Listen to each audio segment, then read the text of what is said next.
Hello, you're listening to Send in the Experts with Georgina Durrant. This podcast is all about teaching and supporting children and young people with special educational needs and disabilities, SEND. My name is Georgina Durrant. I'm the host of this podcast brought to you by Twinkle SEND. As a former teacher in SENCO myself, I wanted to create a platform to share some of the amazing things that my guests are doing to support learners with SEND. So whether you're listening on your commute, tuning in whilst walking your dog, or curled up on the sofa with a nice cup of coffee, thank you so much for joining us. Today, I'm really excited to be joined by Klaudia Matasovska to discuss the intersection between LGBT+ and SEND. Klaudia is an Associate Lecturer in Education, Inclusion and SEND at the University of Derby. She also works as a researcher at Goldsmiths, University of London. She is a doctoral student in the Department of Educational Studies at Goldsmiths, University of London. Her research centres around LGBT+ inclusion with pupils with special educational needs and disabilities, SEND.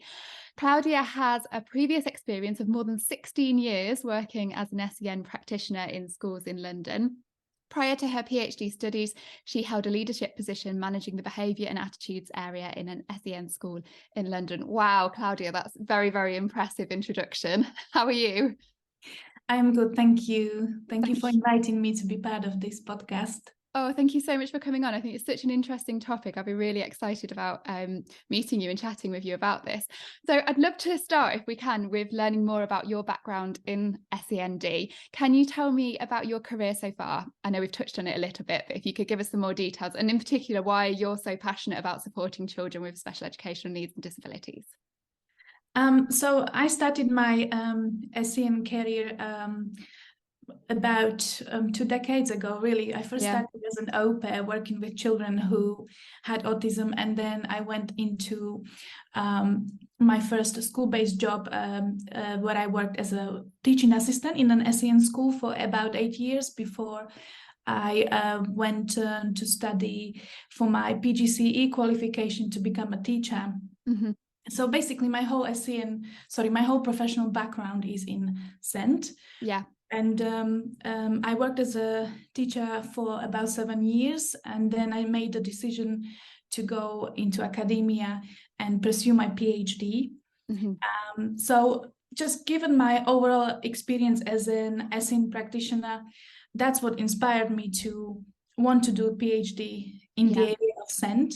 But also particularly in the last few years of my career as an SEN practitioner, I work with children and young people with LGBT+ identities. Yep. And that's when I realized that actually there wasn't that much information, or not even, I would say, there wasn't enough substantial information about LGBT SEND plus intersection. And I wanted some answers. And so that's what inspired me to actually do my own study on a PhD level. And I'm hoping that my PhD thesis work one day will be a good tool or a source of information for other SEN practitioners who are trying to find appropriate ways to establish LGBT+ inclusion for learners with SEND in an effective way.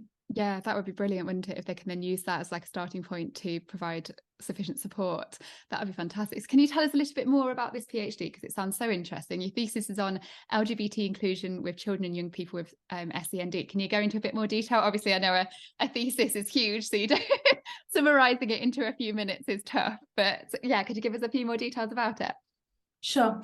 So some of the key areas that I'm basically focusing on through my PhD work is to do with LGBT+ inclusion for students who are experiencing gender identity exploration periods. And I'm looking into the ways that SEN practitioners can support them in a better way. Yeah. Then I'm also looking at the area of PDA, pathological demand avoidance, as well, which is a SEND area that is less explored or less known amongst SEN practitioners compared to some other SEND areas. Yeah. And I'm looking at the intersections of PDA, gender development, and also childhood as well. Wow. And obviously, I'm looking at sexuality. Yeah. So I'm looking at that aspect when it comes to teenagers, young people with SEND, and the overlap between neurodivergence basically and LGBT plus concept, because there is a lot of that there. These are some of the key areas I'm looking at. Wow. I'm trying to factor in obviously the voice of the SEN practitioners as well. Yeah. And just basically combining the practical side with the research that is out there. So looking at it from an academic angle as well, and somehow bringing all that together. Wow, what a big project. When should you have finished it then? How long have you got to go with it? So I've got, I am now in my second full-time year. Mm-hmm. So probably a couple of years or something like that. Yeah, I would say will be the completion period. Hopefully next year. That's the fastest I could do it in. Yeah. But other than that, maybe 2 years from now. Yeah. Wow, it's such a big area, I imagine, to study. So really, really important as well. If we think about what you said about how you hope that sort of your PhD thesis will then be sort of the starting point for teachers to provide better support for LGBT plus students who have special education needs and disabilities as well. What training do you think teachers need to better support and include these learners? What should they be doing? I know you interviewed as part of your PhD, you've interviewed SEND practitioners regarding inclusion of LGBT plus kids. What did you find? So some of the key things that I found is that they generally feel that there isn't that much information provided to them. And actually, most of them, have that positive attitude. They want to be obviously inclusive in their practice, and they want to give good enough source of information to the learners, which is one of the key aspects of their role as educators. But sometimes they feel they don't have that available anywhere. Yeah. And what happens as well, they look for information in the outside sources, if you like.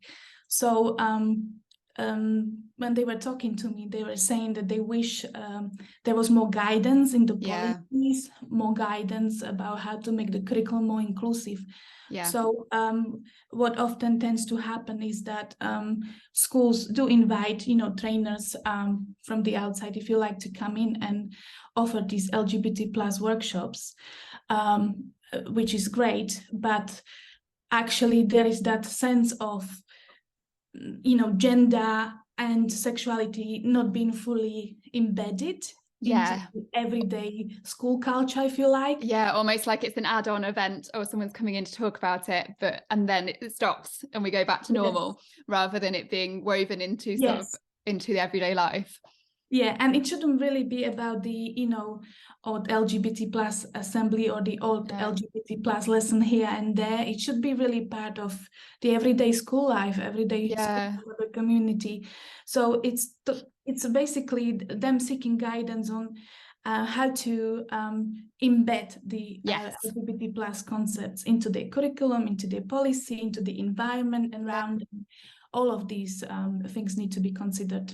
Yeah, and I suppose there's the danger as well, if people are trying to find out information themselves, that they're not getting the most reliable information from like trusted sources as well. I know teachers are professionals and they're good at finding trusted sources, but there is still that danger, isn't there, if there's not a lot of information out there on the internet to help you support children, that you might not choose the right thing or the best thing for the kids.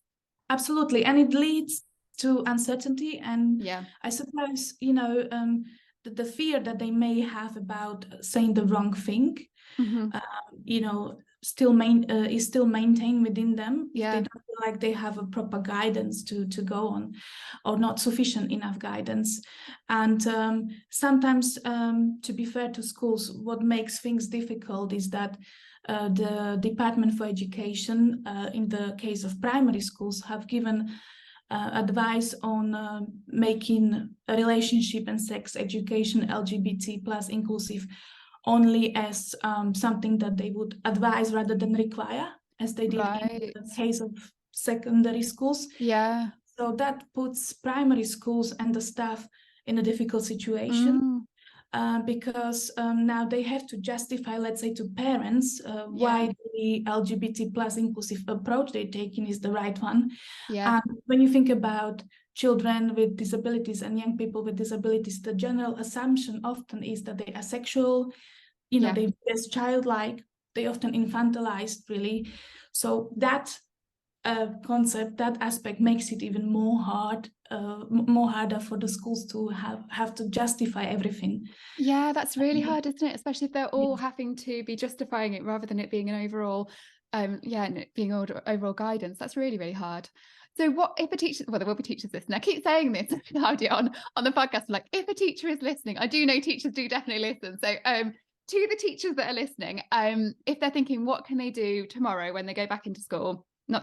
Presuming they're listening on a weekday, to make a difference to like inclusivity of LGBT plus kids in their setting, what would you recommend? What can they just start doing?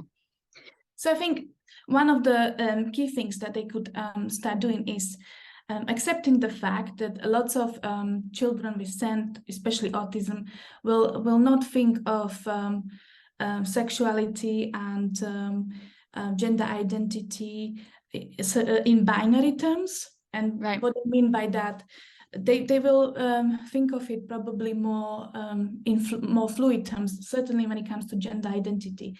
Yeah. So they might be aware of the fact that there are there are certain genders, either assigned the female or the male gender at birth, but actually for them it might be like, well, I'm not really thinking of myself in terms of being female or male. I'm just thinking of myself as me. Yeah. What I'm trying to say is gender may not be that important to them. Yeah. Or to the way they think of their identity. And so the important thing is to accept what those students are telling you. The pupil voice is quite key here. Yeah. Respect what it is that they're saying that they want to explore. So when they want to explore gender identity, that might look like wearing different clothes and adapting different names and pronouns. And it's important to respect that and refer to them as they want to be referred to. So that will be a very key, crucial point to start with. Yeah. Changing some of the attitudes maybe when thinking about LGBT plus inclusion.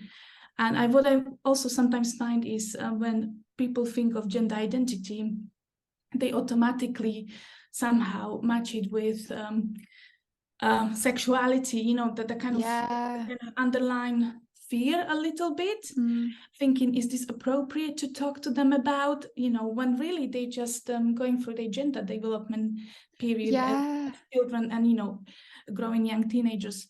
So it's just about being there for them, establishing and maintaining that trust. And part of it is obviously letting them know that what they're saying to you is important to you.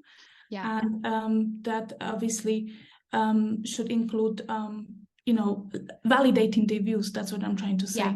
No, that's such a good point. I think that's brilliant.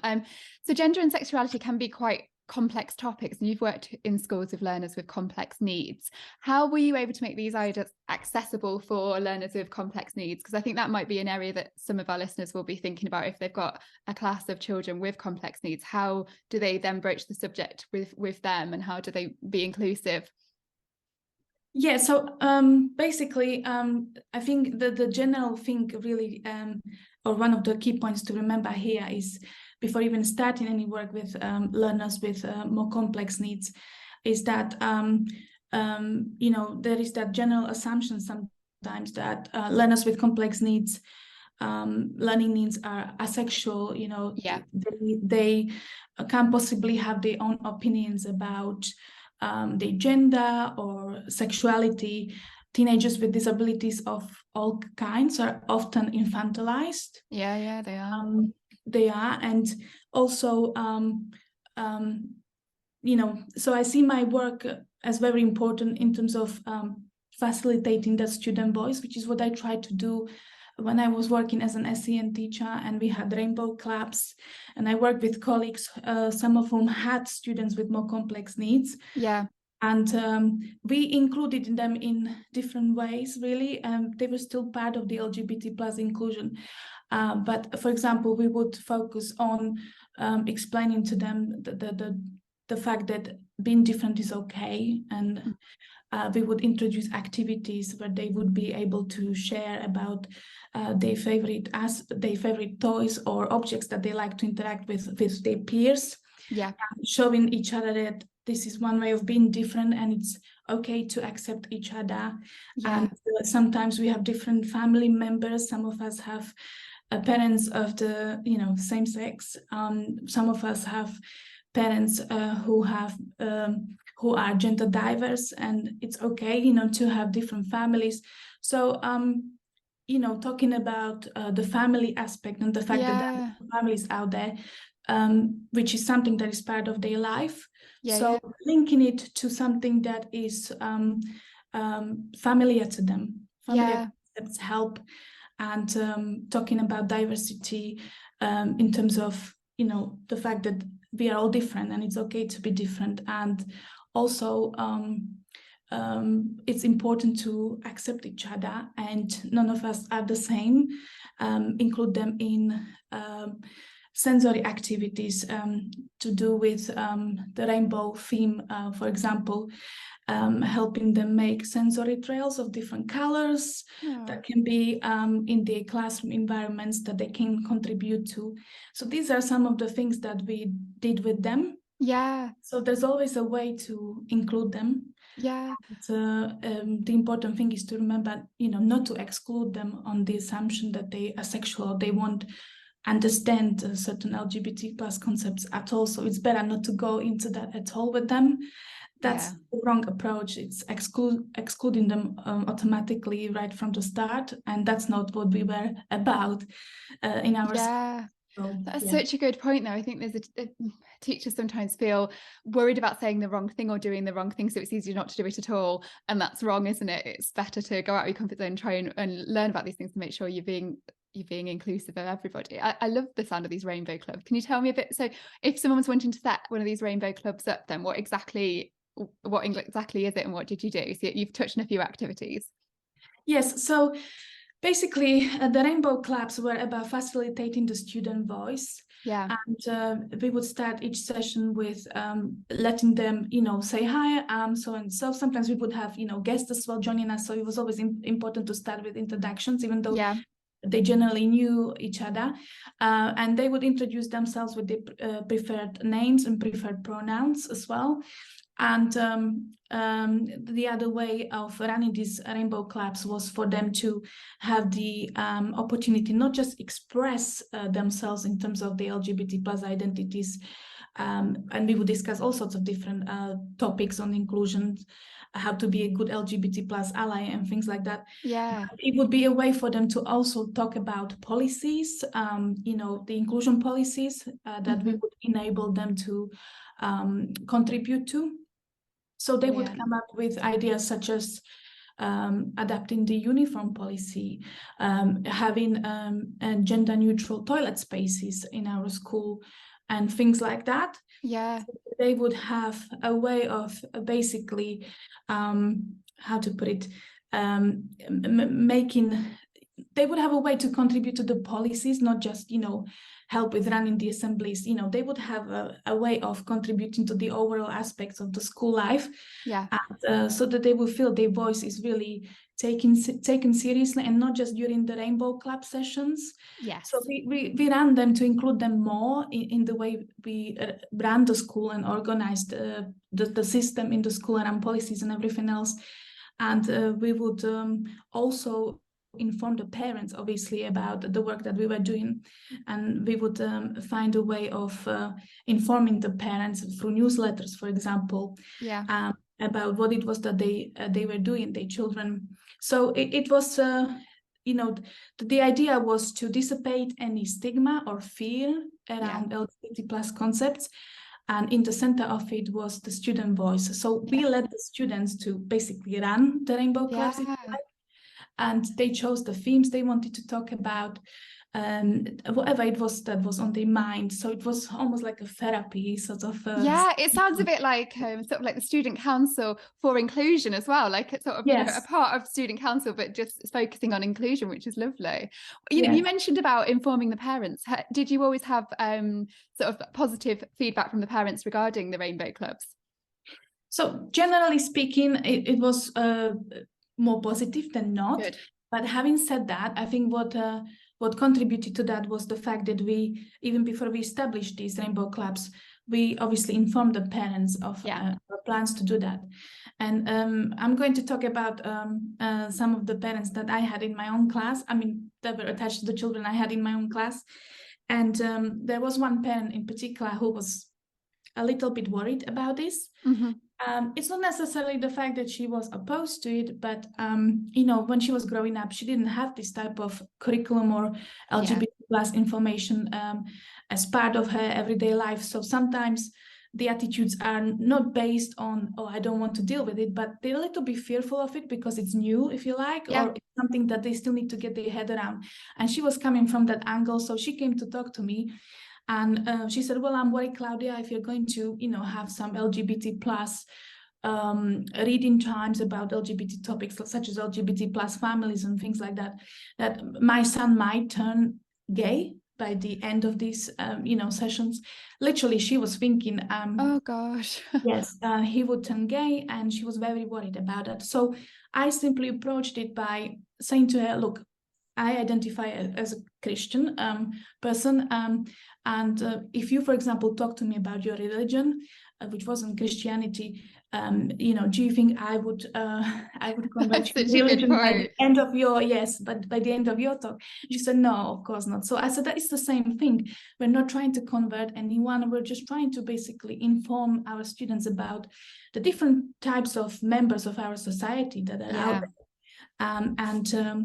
Just simply give them that information. And I worked in a school for the blind, so it was even more important for us to, as educators, to deliver that information to these students. Yeah. Because without us, the access to, learning information was very limited.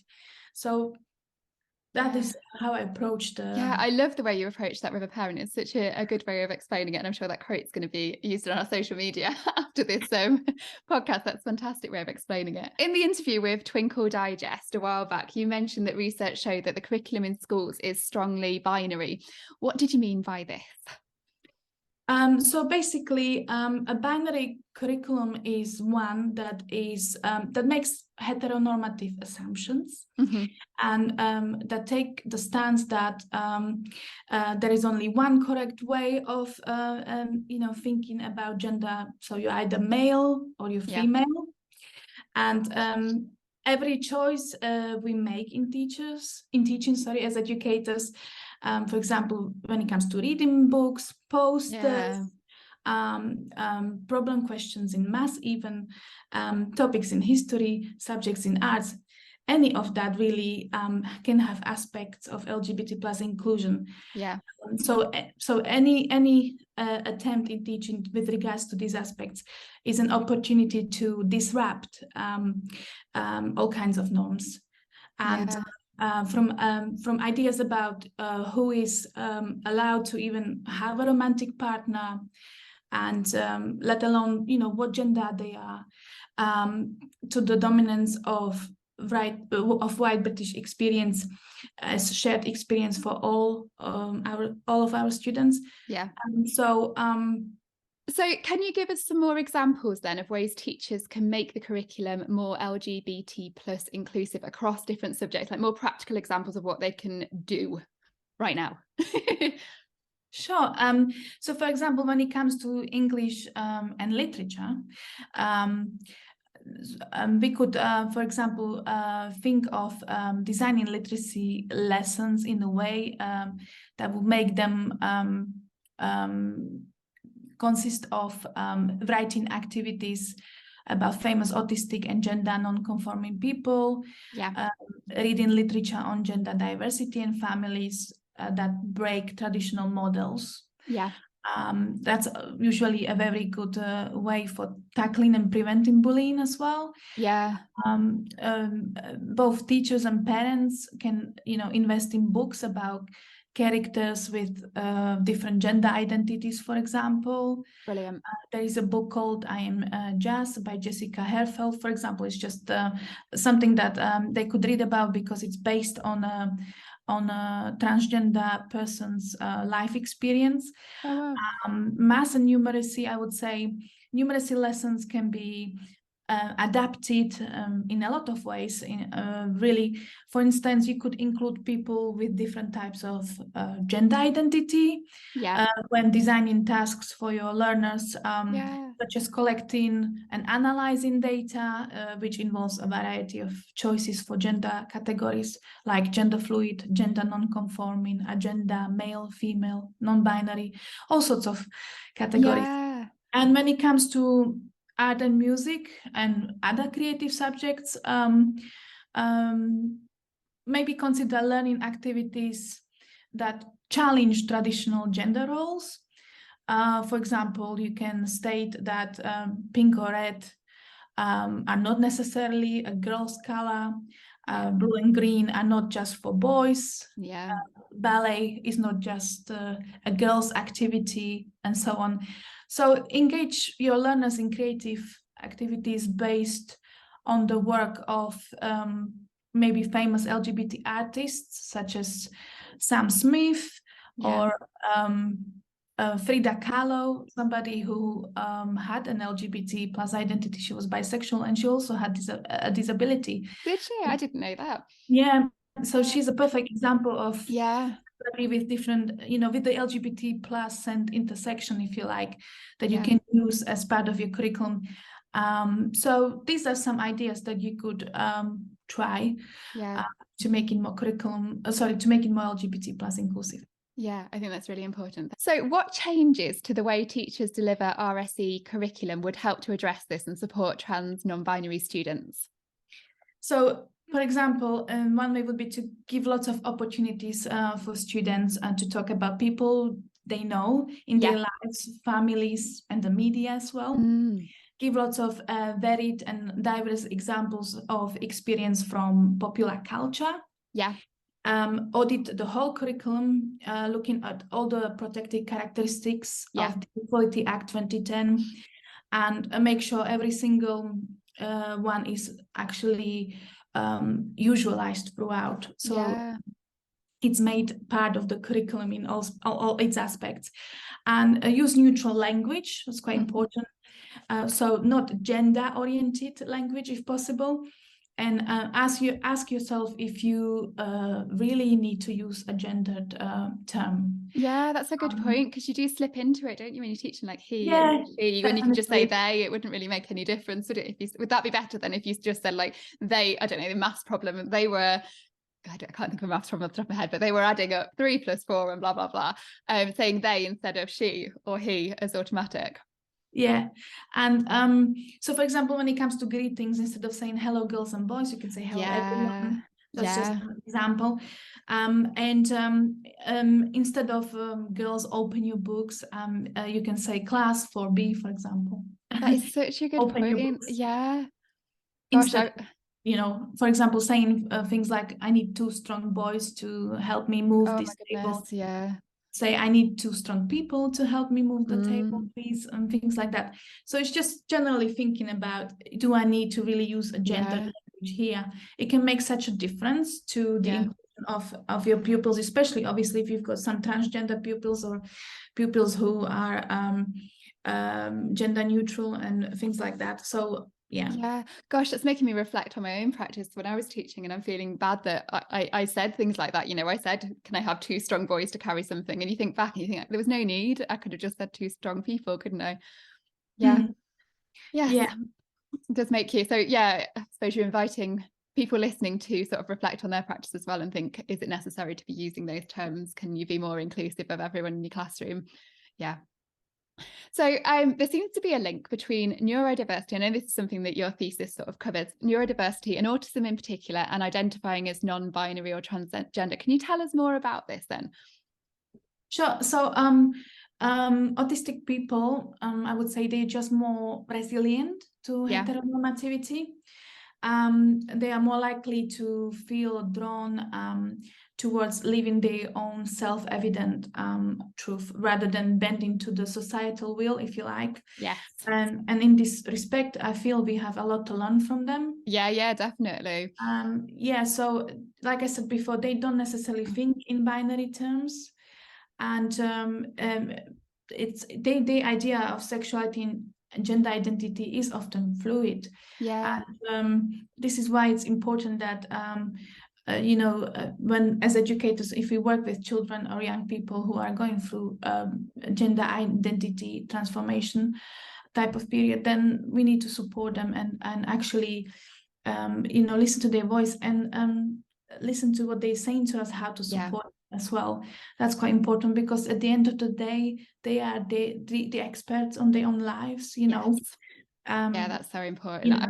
I read an article by Zoe Goldgoud, was somewhere under the double rainbow, and she was discussing LGBTQAI+ and neurodiversity and sexuality. And she explained that there's evidence to suggest that neurodivergent people are more likely to be gender diverse and or identify as lesbian, gay, queer or asexual themselves compared to neurotypical people. And she said a similar sort of explanation to you, that, and I'll quote her, she said, if you are positioned to question the norms, and she says norms like that, then you are automatically more willing to embrace the non-conformity gender identity or sexuality. So it's not just that there's more LGBTQ people who are autistic, but it's that they are more likely to be more open and question the norms and not be sort of driven by societal pressures to be different to how they actually are. Is that right? Is that what you think as well? Yeah, absolutely. Basically, there is a much broader span of identity in autistic and neurodivergent people compared to neurotypical people. Basically, the important thing to remember here, I feel, is that there is no set route with regard to developing gender identities that should be the so-called norm. Sexuality and gender identity, they're not necessarily fixed. Sexual orientation can change over time, and so can gender identity. In fact, some of the gender identity related changes in neurodivergent people could be to do with the social aspect of things. So, for example, if you've been homeschooled, you've had less influence from your peers, and so therefore you have less pressure to fit in. So you're more open to exploring yourself, and you're less prone to masking, because you don't mask your peers anymore. Let's say if you've been homeschooled.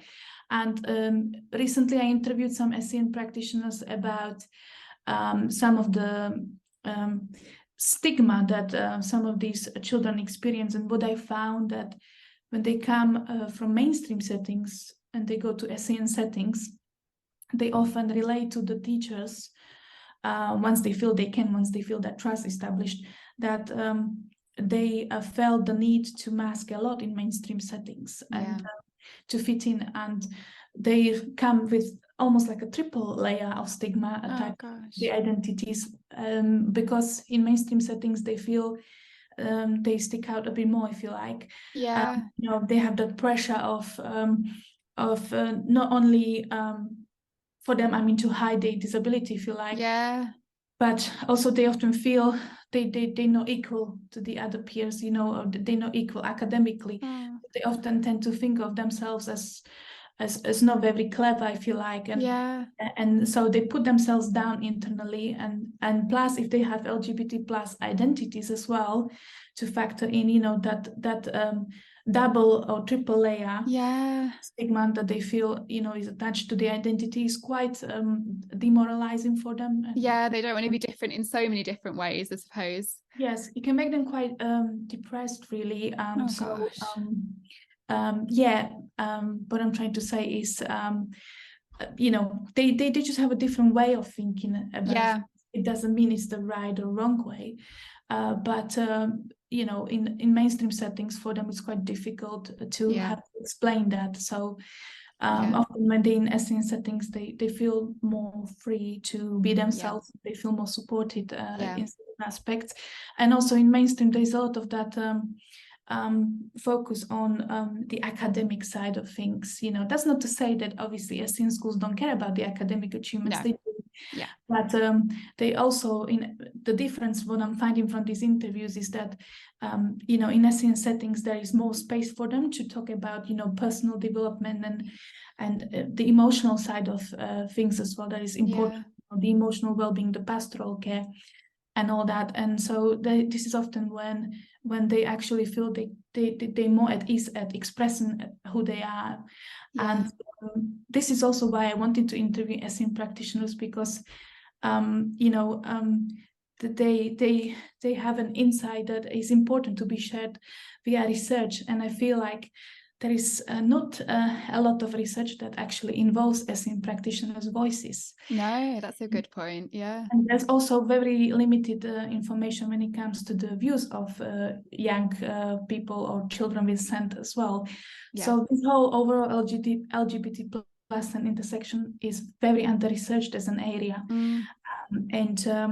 I think the thing you just touched upon, the overlap as well between LGBT plus identities and autism and other neurotypes, that needs more attention. Yeah, absolutely. And I recently interviewed the PDA Society for a podcast episode, it's been one of our most popular podcast episodes, actually, even though it's quite a niche area.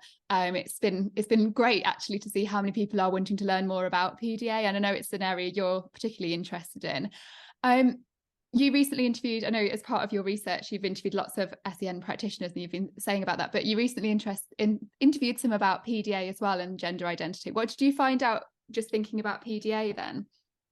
Yeah, so these teachers who work with the PDA children that I interviewed, the teachers that I interviewed were relaying to me a few key aspects that actually were quite similar to each other. They came from different settings, so that's important to stress here.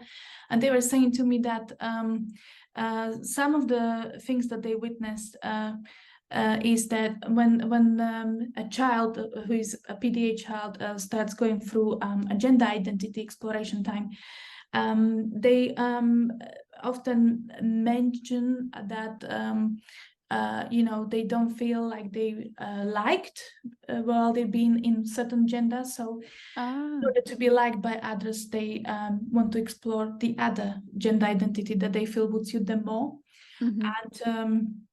And that's a way, if you like, that's a way of for them to think about it in a black and white sort of logic type of way. If I'm not this gender and I'll be different gender, maybe I'll get on with people more. So that's one reason why sometimes they opt for a different gender identity. But there's other reasons as well. So this is not, for all of them, but that's something that was shared with me during my interviews. And they also remarked, the teachers, that when the child went through the gender identity transition, they changed their hair, the pronouns, names, and everything. They actually noticed a positive change in their behavior, as in the students felt more calm. So some of them just really find this is me when they change the gender identity. And for some of them, it's just a way of exploring, how it's going to change the social relations, if you like, in the environment for them. So it's a mixture of reasons why they do that. But the general thing here is that they need to feel that they have that trust with the educators around them to feel supported, because when they know that the educators are aware of their needs, and PDA children, have certain needs that we need to be aware of, such as not putting demands on them and things like that, that increase the level of anxiety. Once they know that they can trust the educator, they're more likely to, open up to them, if you like. But what I was gathering from the interviews, general feeling from the educators was that the gender identity transition was more external rather than the students approaching them to talk about it in some depth. And if they did, they would kind of jump in and out of that theme if they felt that the topic was progressing for too long, they would stop it because it would be like a demand. It became a demand in itself. Wow. Yes. And I would love to talk more about PDA, but I'll send people over to listen to the other podcasts that we've done as well. So we have done a podcast, if people haven't listened, with the PDA Society on pathological demand avoidance. So if you're wanting to find out more about that, if you head over to listen to that episode as well, because it's been a very popular one, gives you lots of advice and tips on that. Last thing I wanted to really ask you, Klaudia, was I saw that you contributed to Diverse Voices in Educational Practice, which is a book. And in particular, I had a little spy and had a little look to find out where you were in it, and I think it was chapter 8 you contributed to. Am I right? Yeah. Voice practices to support LGBTQ plus educators and pupils. So I've seen the cover of this book. It looks beautiful. I've seen on social media you holding a copy. Can you tell me more about this book and what your involvement was, apart from it being chapter 8? Yeah, sure. So this book was compiled together by Dr. Alexandra Sewell. She's a registered educational psychologist and also a senior lecturer in SEND and disability. Wow.